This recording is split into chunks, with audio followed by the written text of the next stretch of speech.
Hi there, Glocal citizens. Welcome back to the podcast that inspires a borderless mindset around manifesting a new world. I am your host, Florence Adu, coming to you from, we got a lot of weather this winter, and I shouldn't complain because winter is the season of weather. It's not as bad as it seemed to be. We got the little light dusting of snow this morning, the kind that will be disappearing. So that's great. I like that part. That's not going to put a damper on our conversation today, which is with a gentleman that another Glocal citizen actually introduced me to, Natasha Moore. And we met in the summer for the first time, and it was nice and beautiful. And then timing made it so that we could actually get together right now. And I'm happy to get to his bio and to the conversation. He is an interdisciplinary artist, choreographer, scholar, and educator, specializing in dance forms of the African diaspora. He has extensive training in Afro-Cuban, Haitian, Afro-Brazilian, and Bomba dance, complemented by studies in Horton and Dunham modern dance techniques. He has curated and led intensive programs in culture and dance techniques in both New York City and Cuba. He is the founder and director of True Culture and Arts, an organization dedicated to facilitating cultural exchanges, workshops, and academic residencies. His works have explored the intersections between theater and performance studies, curation, and visual culture, culminating in his thesis entitled Marked: The Racialization of African Phenotypes and Creation of an Embodied Archive. As an educator, he served as a lecturer at Pace University and an adjunct faculty member at the Mason Gross School of the Arts at Rutgers University. He has also held guest faculty positions at Ballet Hispanico, Perry Dance, Johnny Ba Dance and Drum, and Kumbe here in Brooklyn. He is currently the upper school, middle school, international baccalaureate dance educator at Brooklyn Friends School. Recent choreography and direction credits include Amal and The Night Visitors and What Lies Beneath with On-Site Opera, where he also serves as the cultural advocate. Most recently, he developed and performed part one of a series entitled Conversations with Rothko at the Smart Museum in Chicago. Winston Benons Jr., welcome to the podcast. Thank you. Hello, how are you? I'm quite well. I'm very well. So let's get started. Where are you from? Where are you local? And what is your craft? Okay, so I am from New York, born and raised and still living in New York, which there's fewer and fewer of us here. Right. Family is from Guyana, South America. I should say my family and my full-on ancestry, right? So after Africa, clearly. But yes, I am here in New York. What would you say is your craft? My craft? Wow. My craft is to share and teach. And it comes through in many different ways. It comes through in these traditional ways, like this particular position that I have and through university, but it comes through all of the artistic expressions that I do, whether it be in dance or it's vocalization or it's digital collage art, but it is to share and teach. Okay. So I know you said you're from New York, but I would kind of venture to say you're actually kind of from Guyana. And so we always like to get a little bit deeper into what that from is from. So tell us about your Guyana.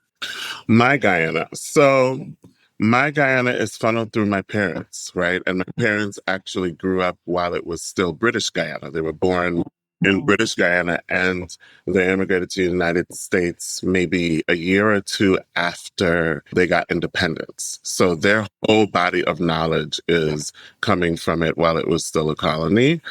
And so that's the Guyana that I know. Right. And clearly I was taken when I was a baby, and then I went again. Me and my brother went again when we were younger. But there was a big block of time that we had not been to Guyana until the 2000s, maybe. So there's like a good maybe 20 years that we hadn't been to Guyana for various different reasons. But even though I've been back more in the last 10 years, it's still the Guyana that it is now. And even the Guyana that individuals who are in my age group know is not the Guyana fully that I know. Yeah. Before globalization, before all of these other influences. Yeah. That's interesting. I had an appointment and the technician early this week, and the technician, she was from Guyana, but she's from South Asian descent. And so I think a little bit of kind of that sentiment came through when we were talking about her Guyana, in terms of, she emphasized it. Oh, my parents are from there, but when we go there, it's kind of like, we're so bored. So I think she was younger. She's probably a Gen Zer, but she says, but more as I get older, I kind of want to see the country, because where my dad's from, it's very rural and all this stuff. And the city's getting more, interested in learning more, because what I understand, I have a close neighbor of mine that is from Guyana, and he every year throws a fashion show there. So he's really trying to encourage the development, and I don't want to say urbanization. So the contrast between urban and rural or developing, particularly because what's so interesting about Guyana is that it's in South America, but it is very much more of, I feel like a Caribbean country. So can you talk a little bit more about how that kind of... Yeah. So funny, I just had this conversation with a colleague of mine who was curious about Guyana and where it is in South America and all of that. And she said the same thing. She said, so it's Caribbean, right? And I said, well, culturally, and we don't use the term Caribbean because technically we're not an island. We're part of the continent of South America. And so we're not in the Caribbean Sea. And there are other countries who are in the Caribbean Sea that like to say, oh, Guyana's not even Caribbean. They don't even, they're not an island, right? But putting that aside, technically it's true, but we were all colonized, not all, those particular islands, and our country was colonized by Britain, right? So we are under the British Commonwealth. And so there's a particular kind of sharing that happens between the countries but culturally we are tied. So I definitely say we're West Indian, just like any other Caribbean country, British Caribbean country, they're West Indian. We are West Indian, absolutely.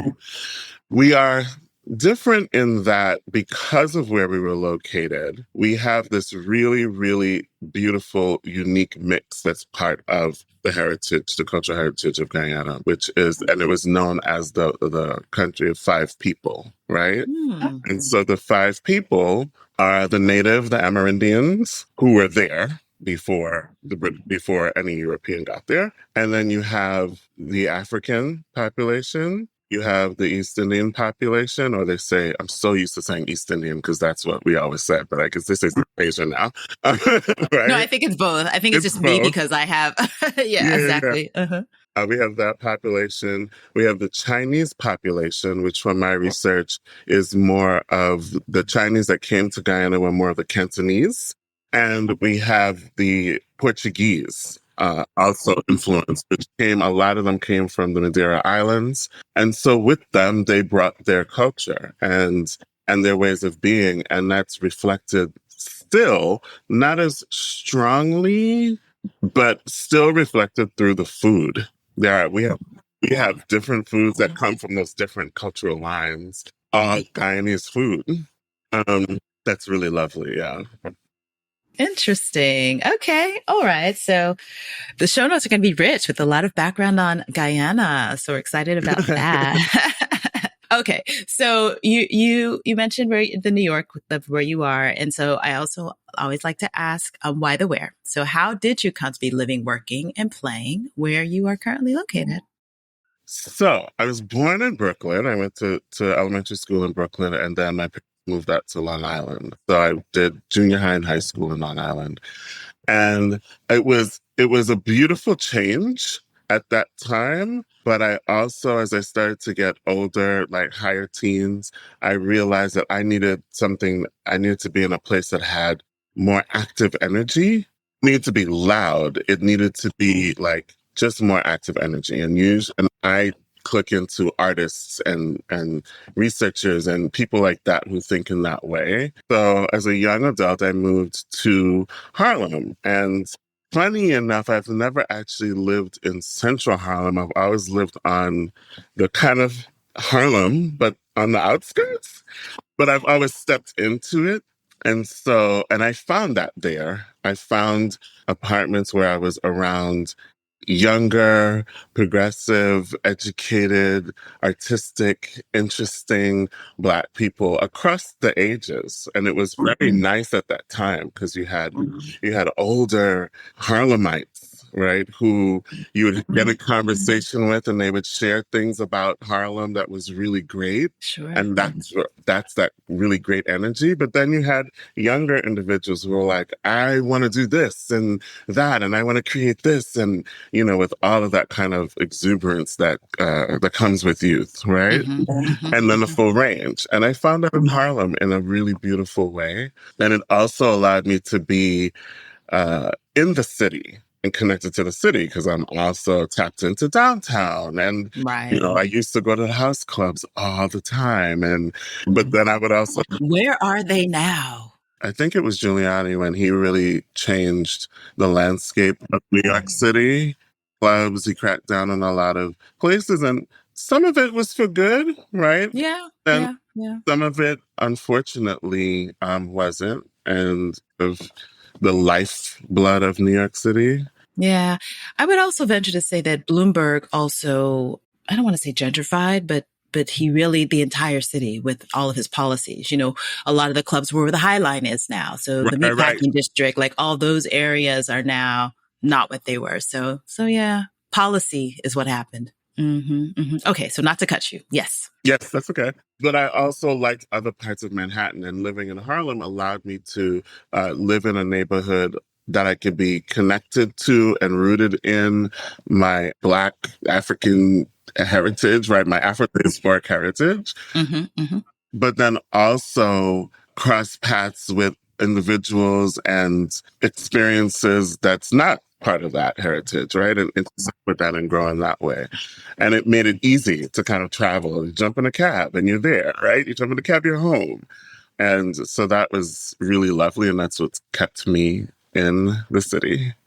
Okay. So Harlem is your place. Okay. Yes, I did live in Brooklyn for a minute, for a little bit as an adult. And Brooklyn is interesting too. Brooklyn, especially in the 90s in Fort Greene, it was a beautiful experience with young Black people owning businesses and being designers and having magazines. And the entrepreneurial spirit was really specific and beautiful at that time. But Harlem is my place. Okay. All right. Okay. So you mentioned, needing that creative, needing more noise, just needing more of an active culture. And so you are this creative, but then you're also an academic. So tell us a little bit about that journey. Oh, that journey. Wow. Okay. So I was creative from kindergarten, right? But as we moved to Long Island, there was different kinds of programming in my school that allowed me to tap into some of my other skills, right? And so I actually ended up graduating high school with some college credits. We had a program with Adelphi University. So with some college credits in accounting and marketing. Oh, okay. Yeah, and it was the 80s, and so everyone was pretty much majoring in business, right? Even then, I had an interest in international business. Part of my mind, I was very good at accounting and marketing as well. And so, but then along the way in college, I started to feel like this is not quite right. I'm good at it. I like it, but it's not quite right. And I spent time trying to figure out what that meant for me. Ended me coming back to the arts. Not simply though, right? Because, I had to work. I started to work and I was working in the financial industry, worked for a chemical bank that ended up being merged and all of that stuff. In the end, Chemical Chase? Chemical Bank, Chemical Bank first bought out Manufacturers Hanover. Oh, and then after that, they got bought out by Chase. Okay. Yeah, but I worked for them and I worked for Citigroup. And especially while I was working for Citigroup, I was feeling just settled and comfortable. I had my own apartment. I was able to pay my bills. I was able to go out and do all of those things. And at one point I decided, you really enjoy dance. You should go back to that. So I started taking just one class. here or there. And I think I started sometime like in the late spring. And by the end of that summer, I was taking like 5 classes a week. Oh, wow. Right. You were in school, Yeah, and I so to didn't, speak. and it was an unconscious thing. I just was doing it because it's like, ooh, that class looks, I like this class. I'm gonna take this one every week. What's this class? Let me drop in here. And back then, classes were like $7 a class, Right. right? So it was nothing to take 2 classes back to back. It was only $14. But at that point, I had to take a moment in September, and I said to myself, okay, what exactly are you doing? Because this is no longer just, I'm doing this because I like it or it's a hobby. And I had to sit with that. And it didn't take too long for me to realize, yeah, dance is supposed to be a part of my life. And I always knew that. And so I understood why my parents directed me. They didn't stop me from participating in the arts, but they really directed me to have more of my focus in, work that would sustain me and have a Right. right in that traditional sense. And I understood that. But at that point I said, you're an adult now and you can make the decision for yourself how and which and when. And so I did. So I did create my own dance program living in New York City. I sought out really good teachers and I plotted it out like it's semesters and I Oh, did wow. Okay. which was a little different. Other people would have left a full-time job, worked at a dance school, get classes for free. Like that's one approach. But for Sure. me, it that didn't seem like the right approach to me. And it just made sense for me to work where I am and use that money to pay for my classes. And that time after work on the weekends, I took vacation, like a week vacation to go take a professional dance workshop every day, right? Really, really dive in that way. So that's what took me to dance. I was writing poetry before that, so I kept that, and that brought me to dance, and that's what led me into choreography. Okay. Okay. So about how long did you do your independent study in dance? Wow. I would say, well, let me say my thoughts on studies is learning never stops, right? But I would say it's 2 years. I would say 2 years of taking classes and seeing real growth and really, really getting some technique under my belt to be able to perform and be able to go on auditions and to be asked to be part of dance pieces by people who got their BFAs in dance, right? And those also were markers for me in terms of my ability as a performer because they were exposed and they went the traditional route. And if they valued my way of moving, that let me know where I was. Right. Yeah. Right. Okay. We have the writing and the dancing. And then now when did you take the leap to do a graduate program? So where did you now feel like, okay, I have to professionalize something? What was the spark that moved you there? From dancing, I started to choreograph on my own, and then I started opportunities to choreograph. And one of the things that I realized about myself as a dancer and as a choreographer is that I always would be doing research on the places that the technique is from. And so, for example, when I was performing for a Brazilian dance company and, we were doing Afro-Brazilian dance movement and we performed at Symphony Space. And during that time, I started doing research about Brazil, but then I also started reading fiction and I started looking at films and I'm absorbing and understanding the culture from all these different perspectives. And I was just naturally doing it. It was just an interest of mine. And then at a certain point, I started to realize that that is a very specific kind of research. And I enjoyed talking about it. And so that said to me, okay, you should get a research degree.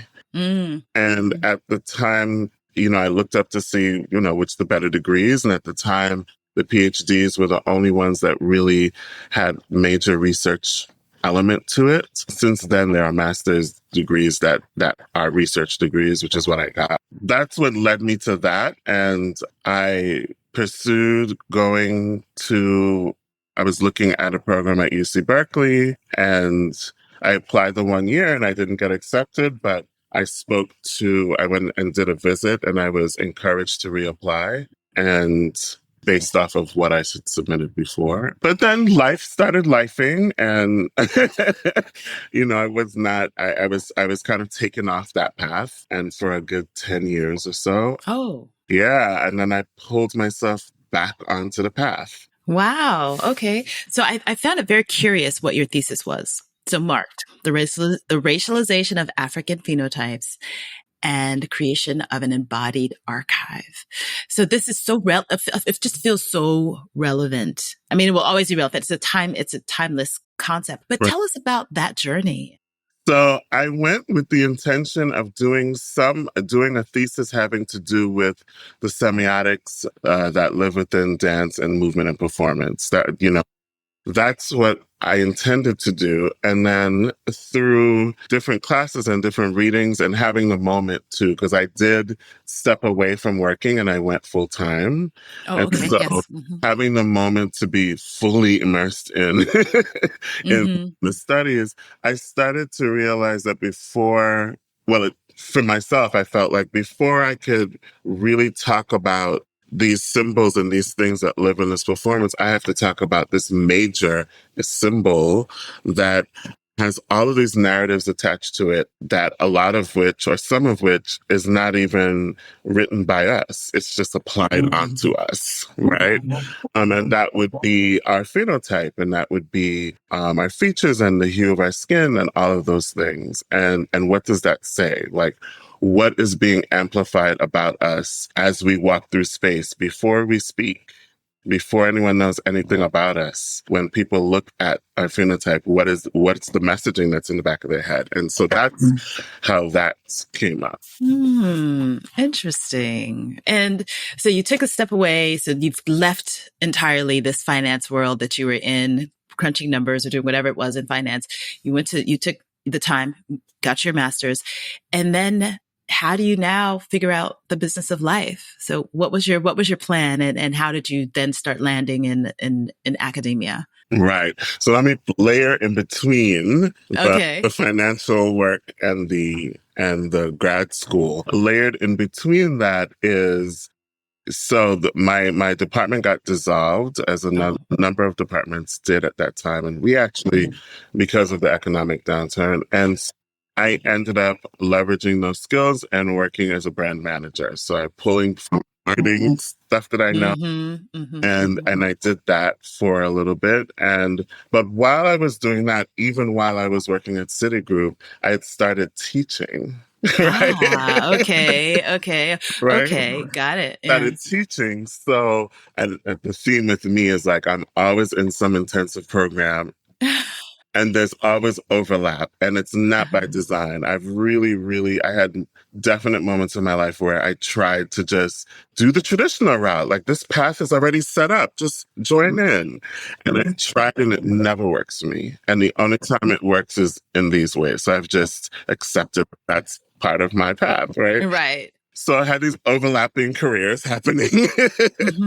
So that's where the teaching and all of that came about. Initially, got it. Yeah. And then I stepped away from teaching, decided not to go back into the finance world at all. I wanted everything that I did in my life to touch the arts in some way. And that was the goal for the second part of my life. That's what I wanted. And so I did that. And then I came back to my path of going to graduate school. And so then I stepped away from teaching full time. I did some workshops and I actually did some choreography projects, but full time while I was in that program, and then back. So when I came back to New York, because I went to University of Chicago, I came back to New York, and it was not my intention to come back into teaching. Actually, I got heavily interested in the archive. I took a course called Dance in the Archive, and that opened my mind up to not just the archive of dance and the archive of the arts, but all different kinds of archives. And I started to be really interested in, like, who's the person that puts together the catalog for Netflix, right? That decides what's part of that catalog. Like, I started to explore what those kinds of positions are.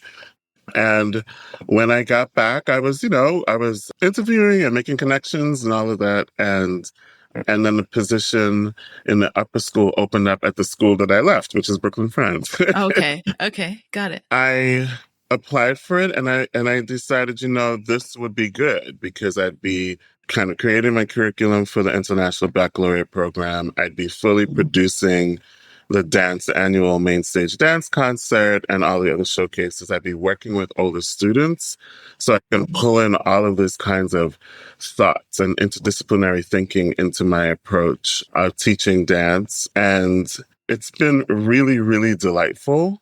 It's been great because all the age groups have their own pluses and minuses, but high school, they just really have their own kinds of aha moments. And when they get to the point where they trust you, it's really great because you can push them even more. And even though they feel a little uncomfortable, but they trust you, right? And you're like, hey, I know you don't see it, but I can see that you can do this thing. Just keep trying it this way. So it's really beautiful for them to do that. And so while I'm pouring into them, they're pouring into themselves. And then, they end up, one of my students' parents kept talking to other parents about how her, like, listening to her daughter talk about dance. And she's like, who is this person? I don't like, she has such sophisticated thoughts and ways of thinking about it. And so hearing things like that, of course, feels really good. Yeah. I mean, that's the beauty of teaching, because you really do see actual results. Like, so much of work is just like work. But when you're in teaching, the students, they come back, or you just see the evolution in process. And so that's lovely. I'm curious because I took dance classes in high school. I studied, I did ballet outside and before high school, but I took dance class in high school. And, yours sounds so much more sophisticated than my dance class. So my dance class, and it could be because it's the part of the IB program, but tell us a little bit more about how because it sounds like students that are in your program could actually then really put together a portfolio of work and go to an arts program. Well, yes, and it depends, right? So because our school is not a conservatory-like school, but it's a school that supports the arts. So there are art classes from K through 12. Well, from K all the way to 9th grade, it's mandatory that they have to take dance. Right? Oh, okay. So everybody's moving. Everybody's understanding their body. Wow, I love that. So, but what that means is a beautiful thing. But what that means is that, and then the other grades they choose and all of that stuff. But what that means is that I have the full range of students. I've now taught in this school in all of those 3 learning communities. Lower school, I started in middle school, went to lower school, then middle school. So, but you have the range. You have the students who have taken dance outside of school at these reputable dance schools, the dance programs, and they're here. And then you have the other students who don't even think that they can dance. They don't particularly like dance. They don't particularly understand it. And then you have all the students in between. And what I love about teaching here is that we have the freedom to be able to teach in the ways that we touch all the students. And so for me, it's important for it to be accessible to everyone, which means that I'm not teaching a class where every single class you're working on technique, you're working on technique in that way, right? And that's done in the conservatory schools because it's preparing you to be a professional dancer. Right.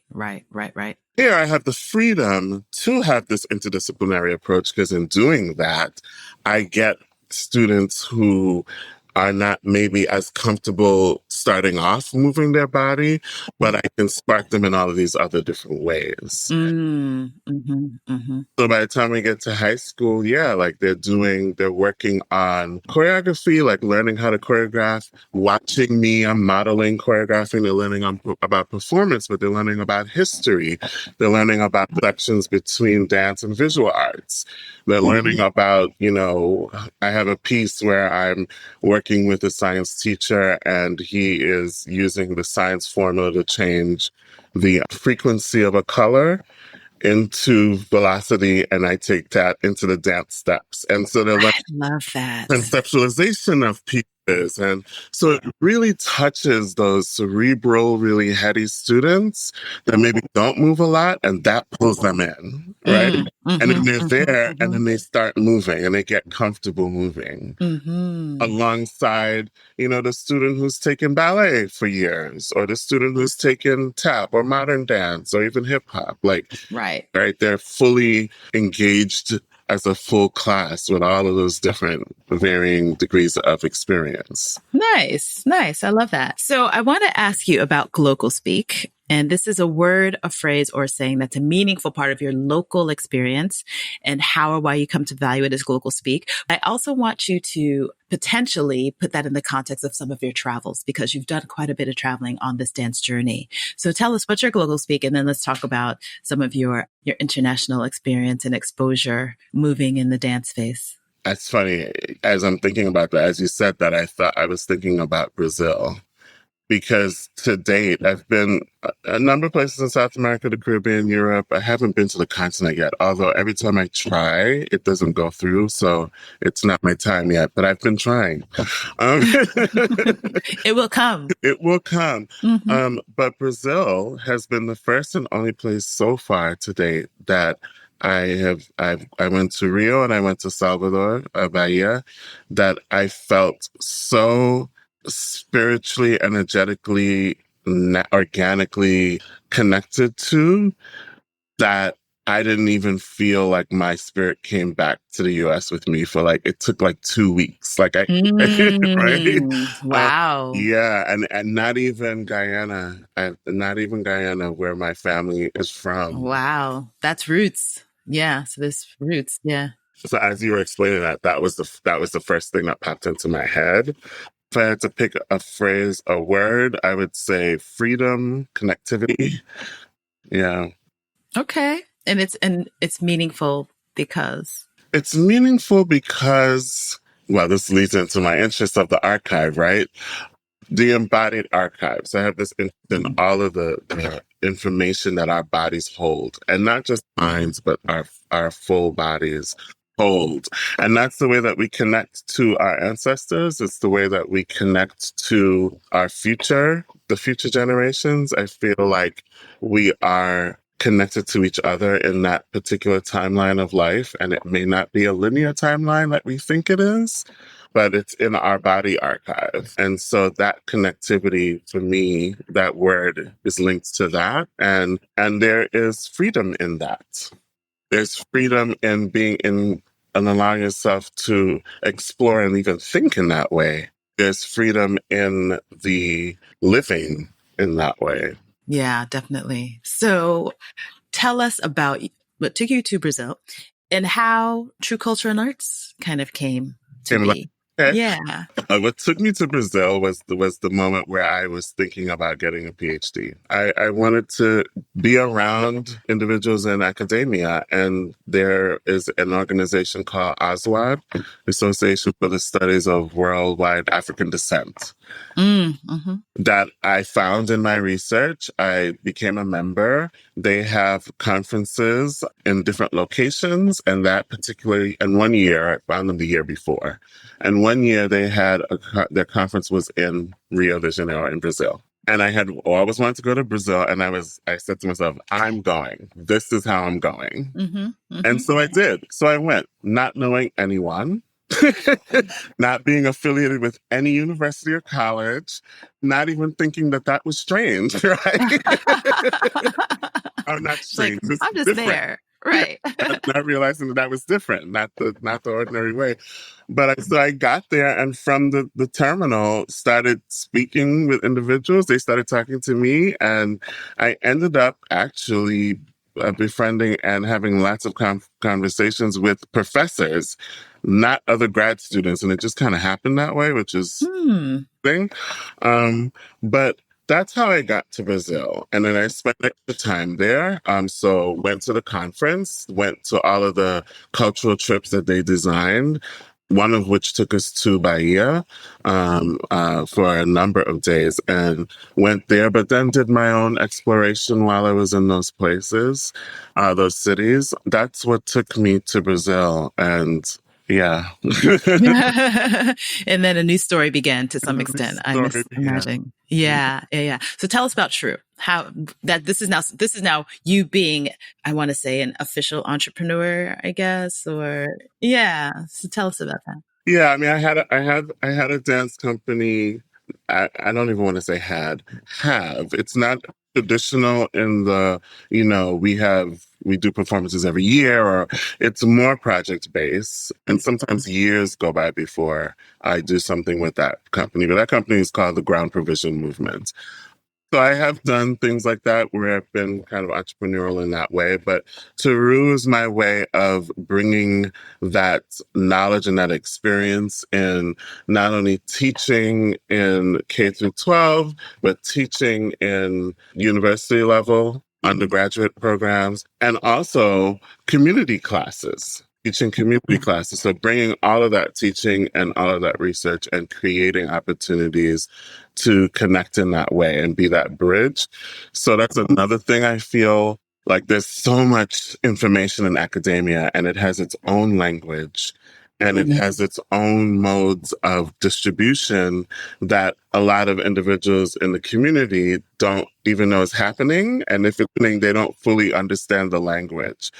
And then they have so much information in the communities as well. And I'd like to try and be that bridge where I have access to academic research and I can distill it and share it in terms that any individual can fully understand and be inspired by. And that is what I work to do with True. Whether it be a workshop, an experiential workshop, whether it be a showing of artwork or photography or dance or movement, all of the different ways, at the root of it. Right. So it's Taru. Taru, yes, Taru. Not just True. Taru. I like that. Yeah. And when I was naming it, I was doing Afro-Cuban dance at the time, and I started to zoom in on the Yoruba language.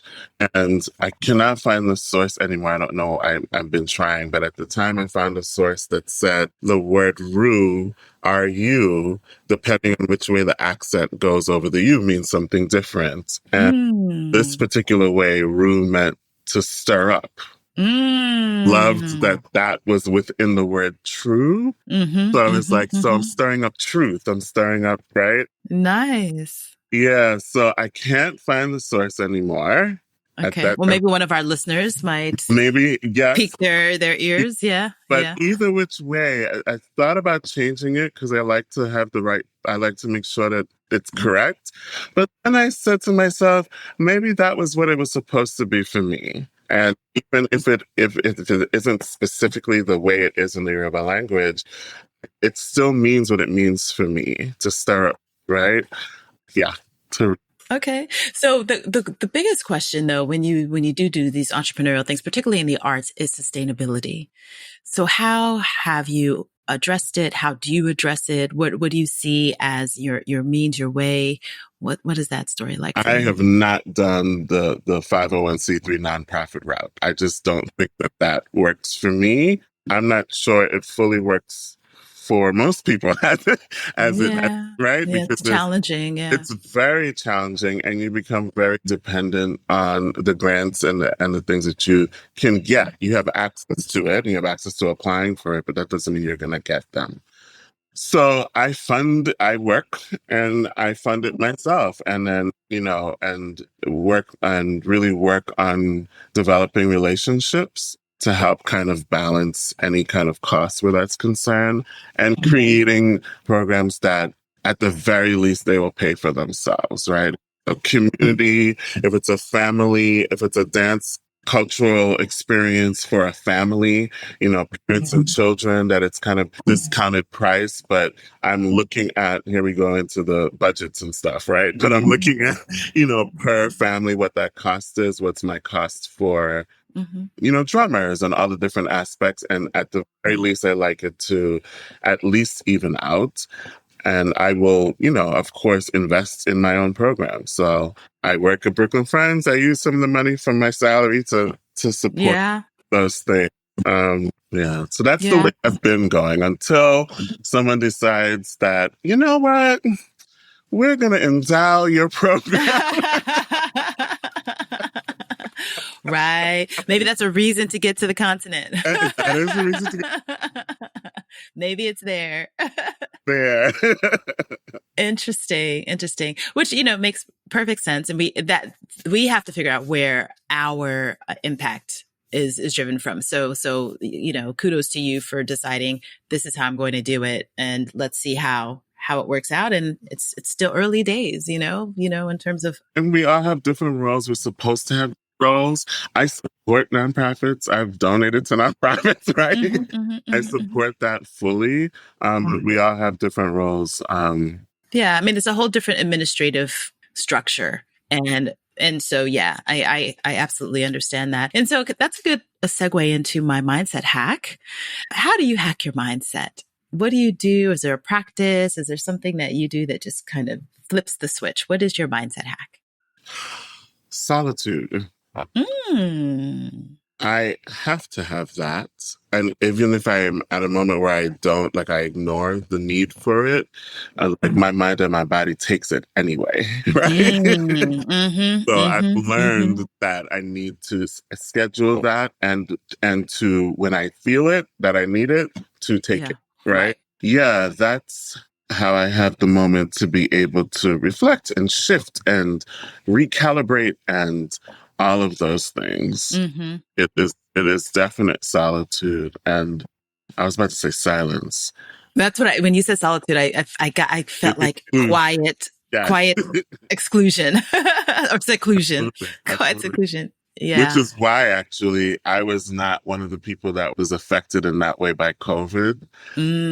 Where there are other individuals that they need their body, their spirit needs constant engagement. And the other way, I like it, but I don't need it, to the point that I also learned that I can't go too long in solitude because I can really live in that place. So disconnected, and I don't want that to happen either. Right.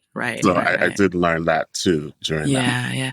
I mean, I think we all learned so much about ourselves. Absolutely. And I think it flipped a whole different type of survival instinct into humanity to some extent, and I think a lot of these weird power moves and power grabs probably were already in motion, but I think the mass response to it is partially grown out of what that reaction was to being in this kind of manic space of having to deal with a pandemic. So absolutely, it's a real thing now. Yeah.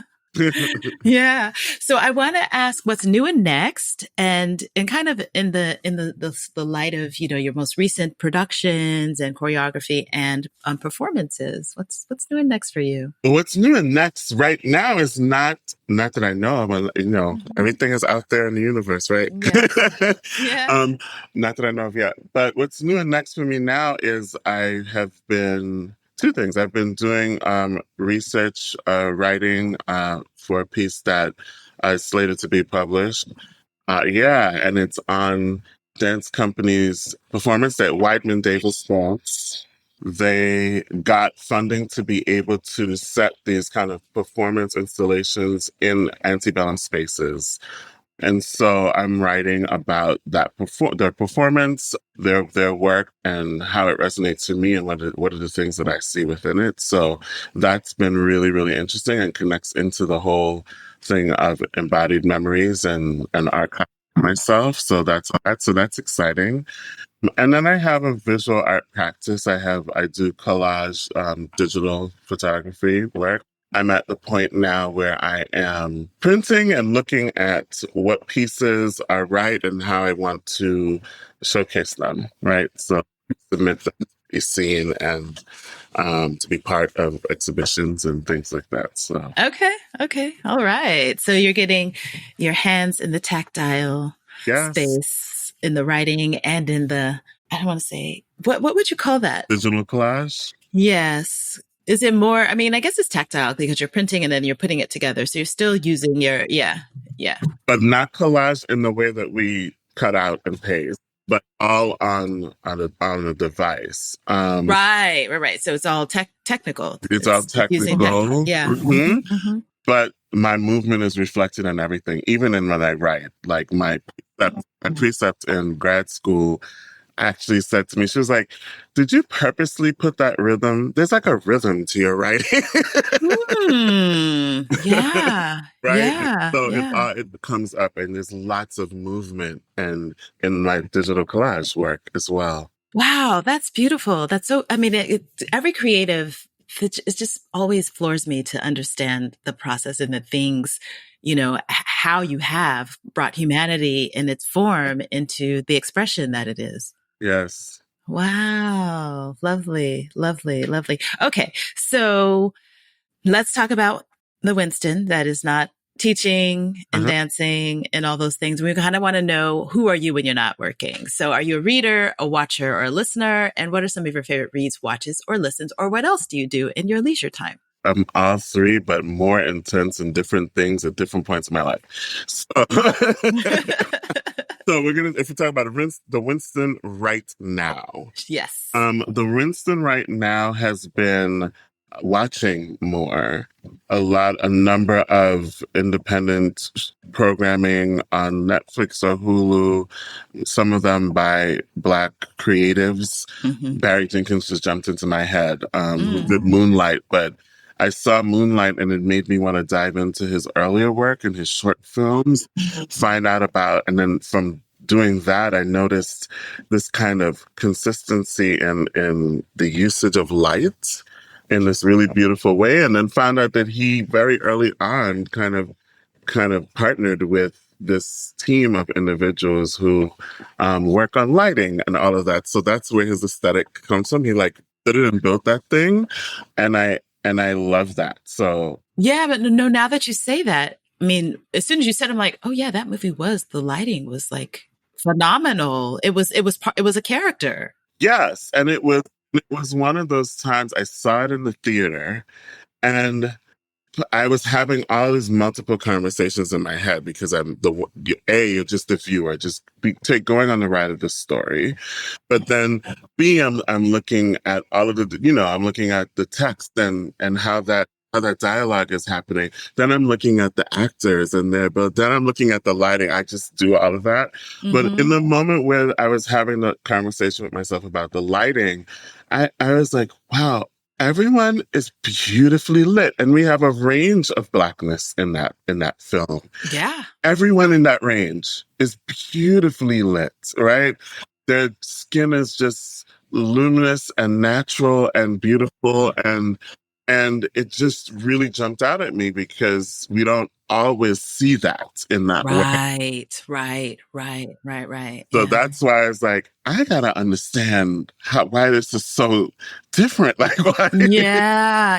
No, that's so perceptive because as you're saying that, I remember the scenes because how everyone was so well. Yeah. Like I'm just scanning I haven't seen that movie since when it first came out. And I'm like, oh my gosh. Yeah. And that scene, it's all just flooding back. I'm like, yeah. Okay. Yeah. That's a good one. We're going to put that in the show notes. Check it out. Yeah. Yes. Check out Barry Jenkins. Yeah.